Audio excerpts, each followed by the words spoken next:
खडे काकांकडे नंतर मी पुष्कळच काम केलं.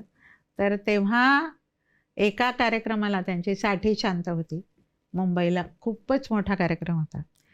त्यावेळेला भीमसेन जोशी, सुधीर फडके, दत्ता डावदेकर, मालतीबाई, माणिकबाई असे सगळी लोक, मंगेश पाडगावकर असे पहिल्या लाईनीत बसलेले आणि कार्यक्रमातही गायला सगळेच, वाडकर, शंकर महादेवन, बकुल पंडित, सुलोचना चव्हाण, सगळीच मोठी लोक आणि भीमसेन जोशी स्वतः हे सगळे गाणारे होते. तर त्या दिवशी भीमसेन जोशींनी गाणं ऐकलं. त्यांची शुभदा, त्यांची मुलगी पण गायली होती. आणि खडे काकांनी मला मुद्दाम पुण्याहून बोलवून घेतलं होतं.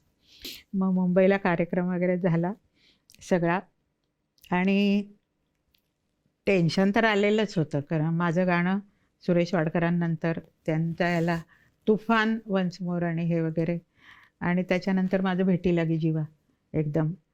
तर खूप असे गोळे आले होते पायात. मग वाडकर आज जाता असं म्हणले, बढिया होना चाहिए हां बाई, असं करून मला सांगून गेले. आणि मग थरथर थरथर कापतच होते. स्टेजवर गेले तेव्हा खडे काका म्हणले, बस ग, चांगली गातेस, बस बस, म्हण आता, सुरू कर, असं सगळं.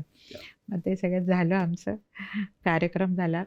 मंगेश पाडगावकर म्हणले, एक सांगू का तुला, राग नाही ना येणार? म्हटलं नाही, एवढा मोठा कार्यक्रम मी आयुष्यात आज पहिल्यांदाच गाते म्हटलं. तर म्हणले, तुझं नाव अनाऊन्स झालं ना भेटी लागी जीवाच्या वेळी? तर बायकोला म्हटलं, या खळ्या अण्णाला काय अक्कल आहे का?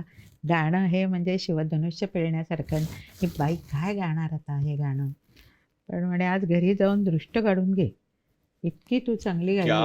म्हटलं हुश्श, म्हणजे झालं आपली तयारी बरी. आणि एकच वाक्य पेपरमध्ये आलं की अनुराधाबाईंनी गायलेल्या भेटी लागी जीवानी कार्यक्रमाला एका वेगळ्याच उंचीवर नेलं. बस म्हटलं, चला आपण बरोबर वाटेने चाललोय, असं एक समाधान मिळालं. एक एक दोन दोन वाक्यांचे पण असे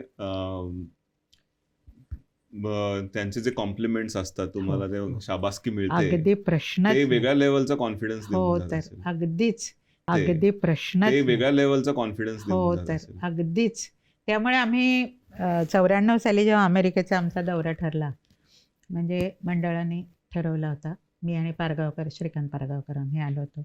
आणि तेव्हा आम्हाला व्हिसासाठी पत्र हवी होती लोकांची, म्हणजे कोणाकोणा मोठ्या लोकांची. तर म्हणून मग शुभदाला मी फोन केला, भीमसेन जोशींच्या मुलीला. म्हटलं, तू अण्णांना विचारतेस का की ते देतील का मला असं पत्र? तर ती म्हणली, हो ते तयार आहेत म्हणली. तर म्हटलं, कधी येऊ? म्हणे, उद्या सकाळी 10ला या तुम्ही. दुसऱ्या दिवशी गेले. तर म्हणले की छानच गायलात तुम्ही त्या दिवशी, नंतरही उपेंद्र बरोबर तुमचं गाणं ऐकलंय, सुरेख गायलात, काय लिहू याच्यात? तर मी म्हटलं, तुम्हाला जे वाटलं ते लिहा, आम्हाला व्हिसासाठी रेकमेंडेशन लेटर. मग त्यांनी लिहून दिलं, ते सही केली. म्हणजे अशी लोक हे करणारी आपल्याला आयुष्यात मिळतात, हा फार मोठा भाग आहे.